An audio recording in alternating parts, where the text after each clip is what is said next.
Good morning, good evening, good afternoon. This is the Papa Joe Show, where Papa Joe knows. I am your host, Papa Joe, and I really do appreciate you all being here today. Listen, if you are new to the channel, do me a favor and subscribe. It would be really, really awesome if you did. And then grab the bell. That way you know when I go live. I do try to go live a couple times a week. At this point, it is Monday, Wednesday, and Friday. I may have to take Wednesday away. Depends on how some things go, but we'll see. For those of you who are not aware, I do a Patreon as well that is listed in the description of the video. If you want to sign up for that, it's where I take the gloves off and talk about some fun things that are more that we get this channel in trouble. Let's put it that way. Listen, you guys and gals who are part of that, it means a lot to me. It genuinely does mean a lot to me. That one for tonight. I know we didn't do one on Monday. Tonight, I'm not going to be doing either. I have work stuff that has just gotten into that stuff right there. And while it is blocked, I block it out for a year, whatnot at a time. That is now expired, and someone grabbed the time. So, anyways, I do apologize for that, but we shall see how the evening goes, shall we? If that gets moved or canceled, I will for sure let you all know. And we'll get one going for sure on that one. So, anyways, so today we're going to take a look at some interesting turns of events and my perspective on some stuff that the younger generations are doing and why. So we're going to take a look at around some interesting developments with Russia towards the end of the show, and some awesome things that blockchain technology gives the people of the world the capabilities of doing. We're also going to take a look at the SEC, which is the whole point of the titling on this one. They're doing some interesting stuff now with Ethereum.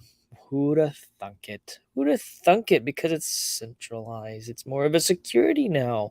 Yeah. So I'm going to have some interesting comments around that one. And then we're going to take a touch on some housing information. It's ugly, guys and gals. It's definitely ugly. So, if you get to the end of the show, do me a favor. If you like the content, smash those likes. It lets YouTube algorithm know that this is good content. So, let's jump in, shall we? Bitcoin is up. Dow is up. The Nasdaq is up, and the S&P 500 is up. You know why? You know why? Because they are all freaking out about the FOMC meeting this afternoon or today, or I guess here shortly. I don't know. I'll have to figure it out what happens with that one. But in theory, supposedly, they're going to raise the interest rates again. They're doing it little bits at a time. Even if they did 100 basis points, 75 basis points, whatever they're going to do, right? Whatever they're going to do. They do not have a big enough sponge to absorb the amount of money that they printed in the past 2 years. I say that often on the show. For anyone who's new, the Federal Reserve printed 80% of the current U.S. monetary supply in the past 2 years. Up from 1913 and the creation of the Federal Reserve up until 2020, there was only 20%. And they could kind of keep it under control. And they were having problems up and down throughout. I mean, you got 2008, 2000, dot-com bubble, all that fun stuff. All that stuff, they can barely keep it up. Now they went and printed 80% of the current supply in 2 years' time. Y'all better hold on. It's going to get rough real quick. So, anyhow, this is up today, in my opinion, for now, simply because they're pricing in the drop that will inevitably happen once the announcement hits. Just kind of my 2 cents on that. Don't do what you want with it. I don't tell people what to do with the charts and whatnot. Buy here, buy there, sell here, blah, blah, blah. Divvy's having an interesting run. Looks like it attempted to get to 3 cents in the past couple of days, and then it has had a tick down. So some people are taking a breath, it looks like. Totally cool. Makes sense, etc. EOS is doing its thing. Ethereum, though, is also had a nice run up and is being pushed back down again as well. You have some interesting things around Axie. Those of you who understand Axie, it's a game that you get paid to play. Very interesting concept. Those of you who did the Pokemon stuff, I never really got into it, but some people did. It's very similar to how that stuff worked, at least back in the day. It's people having fun with it. Well, guess what? I think someone told everybody that the interest rates are going to really climb again. Climb. Yep, and they did. This updates, I think, once a week. So, yeah. All that stuff had... Hang on 2 seconds. All right, cool. Sorry. To mute that there or turn it down at least. So anyhow, so 6% interest rates. Everyone remember me back last month? They're like, oh, it's easing. Like my mortgage guy was sitting there going, hey, the rates are coming back down. They're coming back down. I was like, yeah, it's gonna touch 5 and then it's gonna run right back up. It's exactly what it did. He called me the other day. He's like, dude, what the heck? I was like, it's gonna continue to run here because the rates are gonna rise. They're just gonna rise. Look at the treasury yields. Think this as the I guess the 10-year treasury, as that rises, the interest rates will rise as well. That's typically, they kind of correlate with each other. I don't know why. Don't ask me why. I don't care. But there's some correlating points to kind of pay attention to, because I think the treasury moves a lot faster than the interest rates does. Anyways, yeah, these are pricing in the drop for today. The thing is it's probably going to drop a good bit more, but had they not priced it in today, then it would be dropping a lot more, right? So everyone's like, Papa Joe, I thought you said the cryptocurrency is going to be the exit strategy. It will. When the rest of the market collapses entirely, people will want to move out of the dollar because it is worth nothing. It is worthless. So what they will do is they will run to the most liquid asset they can to get out of the dollar. Most people real estate, great. No, real estate is going to be part of that. Real estate is going to be part of the problem, right? It's a big part of the problem. The reason being it's a big part of the problem is because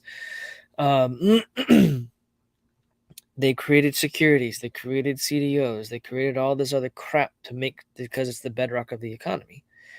And their thing is, who doesn't pay their mortgages, right? That famous line from the movie The Big Short. Do not watch that with your kids. Anyways,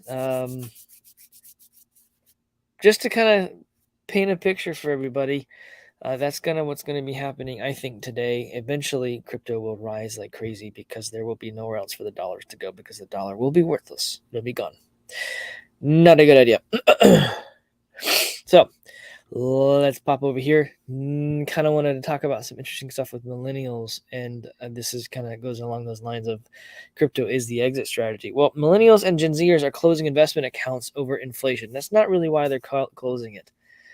And then this article is like, it's going to lead to regrets. Yeah, it's going to lead to regrets because it's going to help the stock market implode on itself.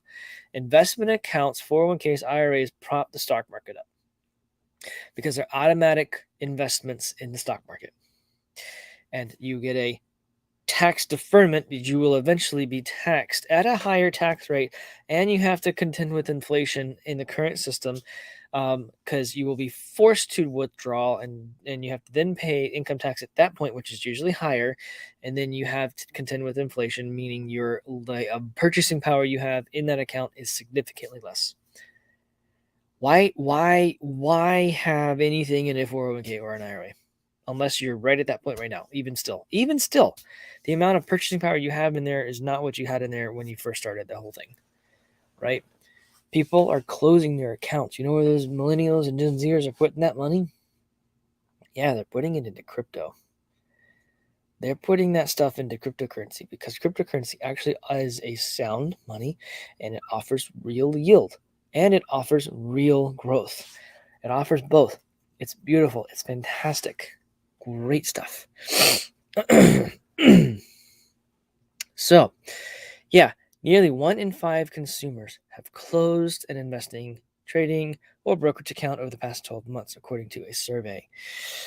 The percentage rise to 21% for millennials and Gen Z investors, higher than other groups surveyed. Crazy stuff, isn't it? It's been roughly 1 year for the stock market, and some consumers are closing investment accounts due to inflation. Nope. High volatility concerns. Nope. According to recent survey from Alley Financial. Well, maybe some of the older folks are doing that. No offense to anybody, but at the same time, a lot of them are closing the accounts, taking the tax hit, and they're putting it into cryptocurrency because they're tired of propping up the machine. They recognize this stuff. This is the other thing. Everyone says that millennials are stupid. Everyone says that millennials are and Gen Zers don't know what they're doing, they're lazy, and blah, blah, blah, blah, blah. No. Come back over here. Millennials and Gen Zers have just found that there's a fine line between laziness and efficiency. There's a lot of millennials and Gen Zers who are making money on social media, just producing content, becoming affiliate marketers, selling us, you, me, everyone else, things that we want.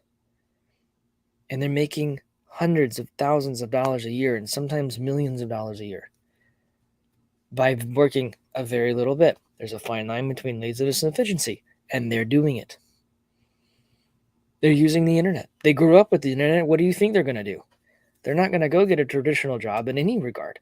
A lot of them aren't going to go to college. Why would they go to college? They're entrepreneurs. It's just brewing a bunch of entrepreneurs. That is what they're doing. That is what most millennials and most Gen Zers are doing. Think about like Misty in Crypto. I had her on the show a couple of weeks back, and we talked about how she doesn't know what a checkbook is. She doesn't. I don't think she has a bank account. I don't know if she does or not, but whatever. She's mainly, probably only in crypto. Just to put some things into perspective, folks, that's a big deal. The next generation isn't going to use banks.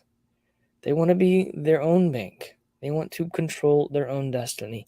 And they're going to make money selling all the old people, call old people, all of us, the things we need and want. But they're going to do it quick, simple, done. And they're going to get paid directly for it. It's not going to go through an Amazon. I mean, it might. There's a whole affiliate thing through that.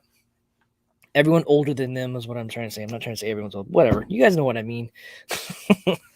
Sometimes things just doesn't come off the tongue very well. But anyhow, as investors brace for another major interest rate hike, oh boy, from the Federal Reserve, inflation is still hovering near a 40-year high, and the S&P 500 is near 20% year to date. Is down nearly 20% year to date. Oh, well, yeah. Meanwhile, nearly 1 in 5 consumers have closed an investing, trading, or brokerage account for the past 12 months, and most closures, 21%, are by millennials and Gen Zers.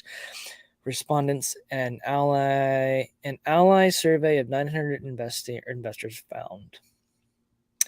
Nearly 40% of those surveyed some or all of their investments because of inflation, and report found that 31% sold assets due to fear of losing money amid stock market volatility. In other words, they are recognizing that the stock market is going to go away, and they're pulling into cash.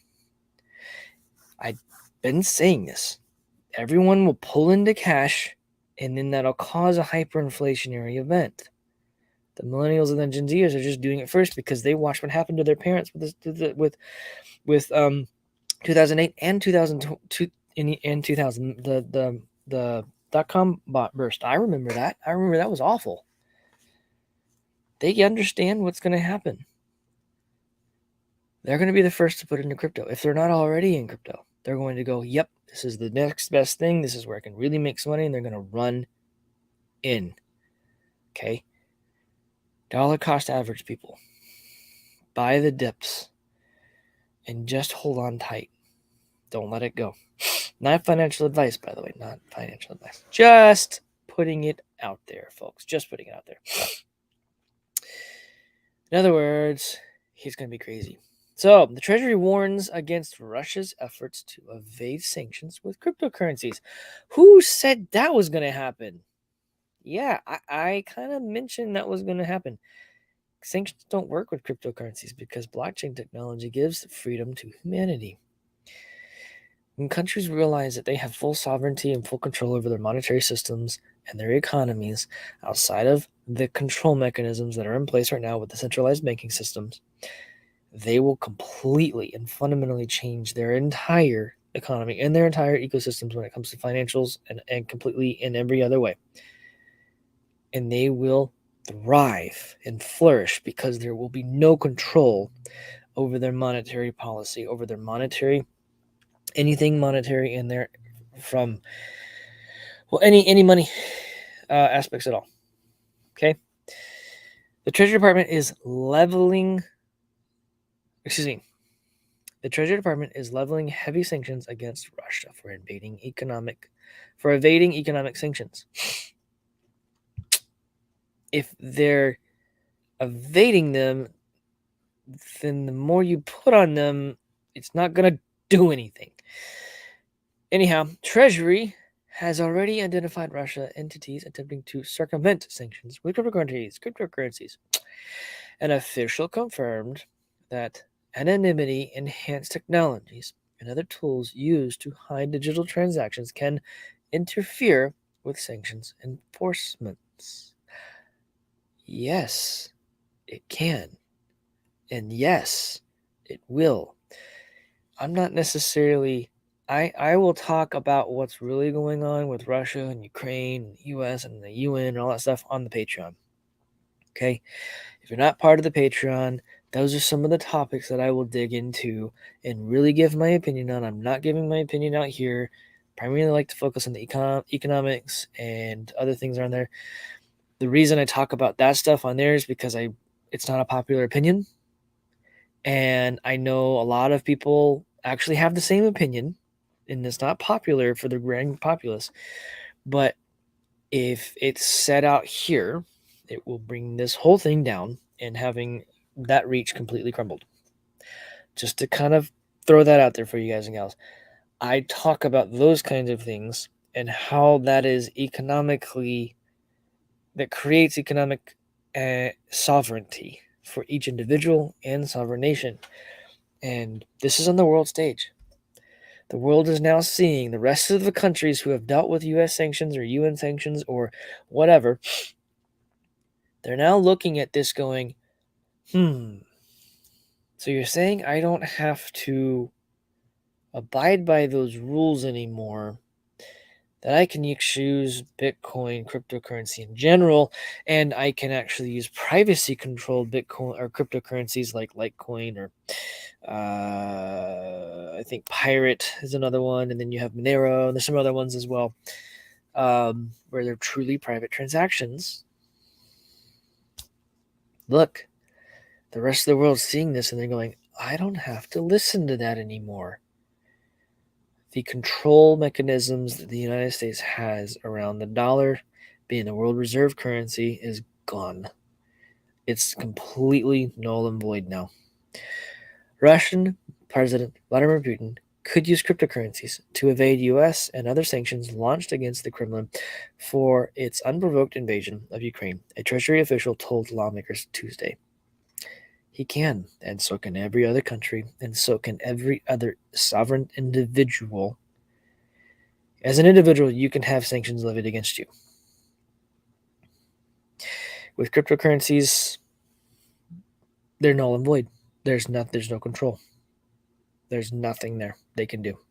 Yes, Senator, that's possible. Elizabeth Rosenberg, Treasury Assistant Secretary for Terrorist Financing and Financial Crimes, said when Senator Elizabeth Warren, Democrat of Massachusetts, asked her if digital assets could be used to skirt sanctions, and they can.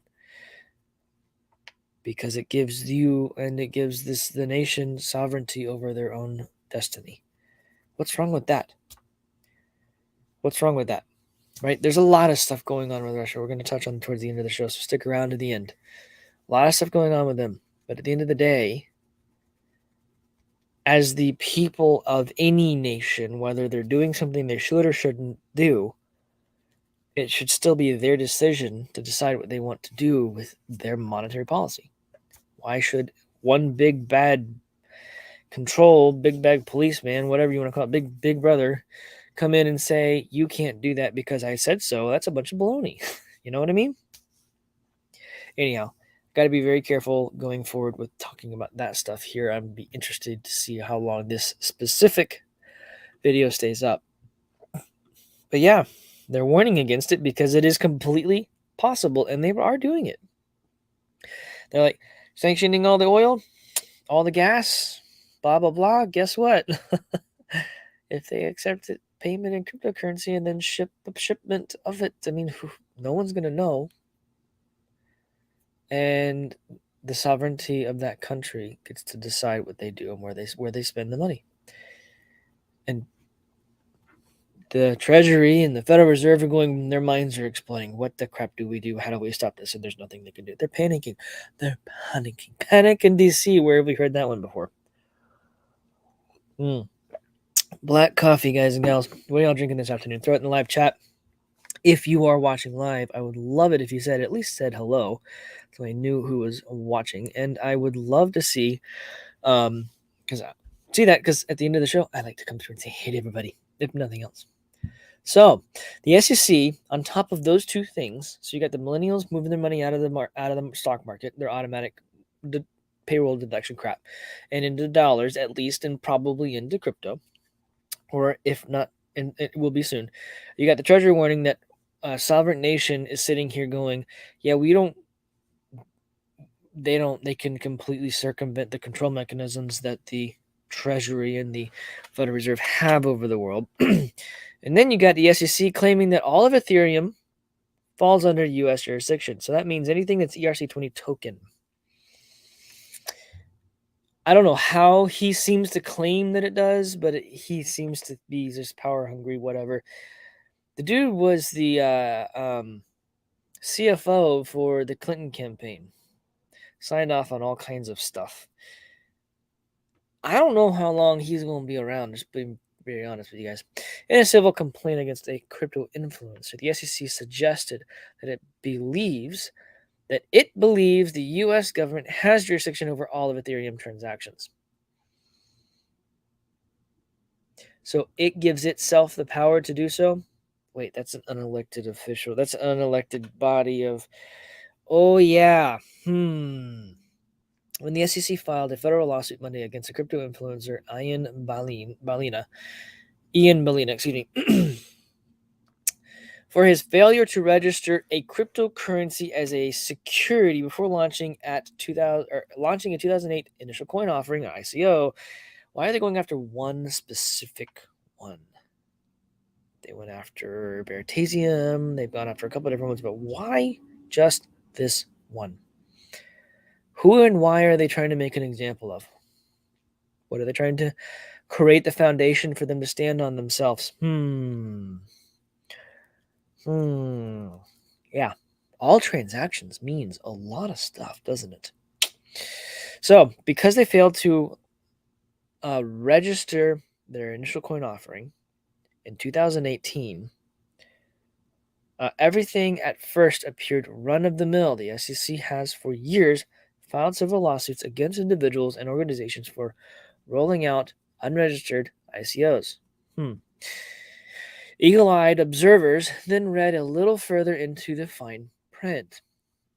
In a bold and potentially unprecedented move buried in the lawsuit's 69th paragraph, the SEC today claimed it had the right to sue Balina, not only because his case concerns transactions made in the United States, but also because essentially the entire Ethereum network falls under the U.S. government's purview. Does it really? It is a company. It is a technological company building a platform for other businesses to launch themselves on top of.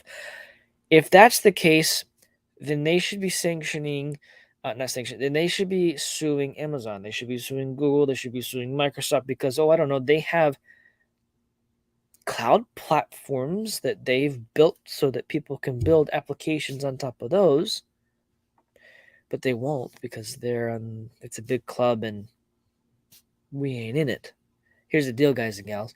It's a big club and they're not in it. So they're trying to use their weight of control mechanisms that they actually don't have, the jurisdiction that they actually don't have to control a software company and tell them what they can and can't do. Ethereum is a software company. It is a monetized token. It is a software platform. It is a decentralized and distributed cloud platform. It is a decentralized and distributed data center. That's what Ethereum is. That's what EOS is. That's what Polygon is. Bitcoin is not that. Litecoin is not that. Divi isn't really like that. Did you see the picture? There is a very different, when you understand the technology like I do, there's a very big difference between a cryptocurrency and a business as a technology platform. Just because it's a monetized token and you have to buy access you have to buy access to have an environment to build your application on, guess what? It's no different than daggum Google or Amazon and their AWS stuff. It's no different. So if they're going to have this standard here, they need to sue the others. It's very irritating that they think they can that it believes the U.S. government has jurisdiction over all of Ethereum transactions. No, they don't. They're jumping off of a bridge. This is interesting stuff from the economy. Home flipper Open Door hit with losses in the echo of the Zillow collapse. Those of you know, a couple months back, I talked about Zillow collapsing under their own weight because they bought too many houses and now they're underwater. Open Door is now another one who's underwater. They can't sell their homes. Company lost money on 42% of its August resales after it failed to anticipate slide in home and housing damage. And these guys are stupid because they're stupid. Bloomberg, whatever. Yeah. Let's see if I can read the faint stuff here, but I have another article that kind of gives a little more. The U.S. housing market sharp downturn has been bad for builders, flippers, and almost anyone who plans to sell a home with rising mortgage rates shut down in the pandemic buying frenzy. Open Door hits first losses in home sales after a slide in demand. iBuyers flip premium sank below zero after peaking near 12%. As the real estate market softens, Open Door's bottom line appears to be following suit. The iBuyers giant is for the first time selling homes at a loss. Analyst Mike Pete, whatever his name is, I'm not good at that, said in a research note, it's the result of a fast-changing market cooled by rising mortgage rates, stock market uncertainty. Those factors have combined to hurt home values at the same time when Open Door is on the hook for properties it picked up in a historically hot market, which was stupid of them to do. A Bloomberg analysis of Yippity Data, I guess that's what that is. Yippity? Yeah. What a name. Anyway, says as a result, the company lost money on 42% of its sales in August. Open Door doesn't necessarily have a crystal ball to see into the future with 100% accuracy. A lot can change in a couple of months. You mean a couple of weeks. Zillow collapsed. The company struggles to the company's struggles are reminiscent of Zillow's Zillow's entry into the iBuying market through Zillow Offers. Unlike Open Door and OfferPad, Zillow bought too many homes too high a premium in 2021, forcing the company to end its iBuying venture with a loss of more than $1 billion over 3.5 years. That is a lot for a company like that to lose. Now another one bites the dust. We are in a systemic collapse in our country from an economic standpoint. This is some of the main reasons I keep saying that the stock market, the housing market, anything that has any value is going to collapse. Anything that the central bankers have touched and created some sort of monetary vehicle with it. You got all the stuff with the CDOs and everything with the housing. Any type of an environment like that, they completely screwed themselves. All that money is going to go out of those markets, and it's going to go into crypto. Last thing I'll leave you with, because I will not be able to have a Patreon show this afternoon right now. If things change, I'll let y'all know. Putin orders a draft of reservists for war in Ukraine, threatens nuclear response. Our 17th friend discussed this very thing. We will walk up to the edge, and it will be very similar to a Cuban Missile Crisis. We're almost there, folks. We're almost there. and run through and say hey to everybody because I have to really run pretty quickly. I'm late for another meeting here. Bitcoin Barnstormer, what's going on? Thanks for being part of the show. We got Tom here in the house. What's up, brother? Thanks for being here. Basebound, what's up? Thanks for being part of the show. It's in for sure fantastic day. What's going on, Marky? How are you? Appreciate you being part of the show. It has been a beautiful morning for sure. Steven, what's going on? Thanks for being here. Who else we got in here? We got Scott W. Rising Crypto. How's it going, man? Appreciate you being here. Hope you're doing well. Haven't seen you in a little bit. We got Kim. What's going on? Thanks for being here today. It is indeed a beautiful afternoon. Bitcoin Bull, what is up? What's up? How you doing? Appreciate you being here, man. Who else we got in here? I just got an email from Ryan and won a La Liga jersey and recent Divvy promo. Nice, dude. I had to choose my favorite La Liga team. I don't have one yet. I choose Barcelona and thought that was was Trinity's team. Fantastic, brother.